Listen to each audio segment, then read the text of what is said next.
would like to think I'm the one that has the ability to see the material, understand the material, bring the material to another state because of my relationship with it and its relationship to me. So it doesn't really matter what it is now that I'm this creative person and I have this facility with creativity to bring it into action.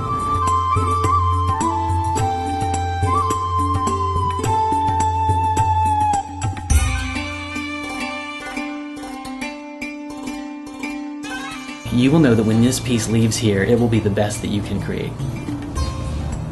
Because I don't want you to take this home and have your mom hang it on the refrigerator and then your neighbor come over and go, "What is that?" As soon as you pick the piece of paper up and put it into the air, somebody somewhere is looking at it and are ready to judge you. And that's the hardest thing to teach young children that have artwork. You know, first of all, you don't critique yourself negatively. Do not let people that don't have any idea what they're doing critique you. But be nice. There's sometimes I will be the last art experience that they have. So I don't want it to be negative at all ever. I want for them to go from me and just want to eat up, suck up, drink up more and more and more, because it can only be beneficial to their life, I think.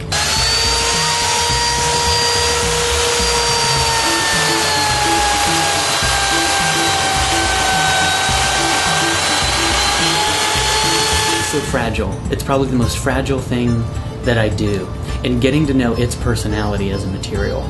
It has a temper, which is really interesting because just listen to that word, a temper. Usually you think of temper as being this hardness, but actually with ice, it's this temperamentalness that it has. It has veins in it like wood. It splinters just like wood, but when it splinters, they're very sharp. You can never just take your hand and go like this across an ice carving, or you'll slice your hand all up. Clay is referred to as the blood of the earth. If you look at clay under a microscope, the structure of it, the platelets, are the same as human blood. They're just a different color, you know, as our blood does our body. So if you respect that whenever you get into the clay and you're pushing the clay, it has a bit of, you know, memory. If you make a slice, you have to mend that and put that back together in a certain way. For my murals, I just live in that piece. It's 56, 51 feet long, and I can only see 4 feet at a time, so even me, as the artist, it's revealed to me when it's done and I find a space that can actually facilitate. Pen and ink, oh, see, I love that, because for me, it's a moment where there's this part of me that's really hyper, that I have to move out of the way in yoga. And then in artwork, I sometimes have to move that out of the way to be disciplined. But when I get to paper with a pen, I can just be crazy. I'll go and take 2 or 3 shots of coffee and just be all over this thing with thousands of strokes a minute. So it's almost like that crystalline structure of ice. There's just all these parts that then, when it's done, form this really beautiful piece. When I first started teaching yoga, it was for the reason of research. I thought, wow, I'm a figural artist.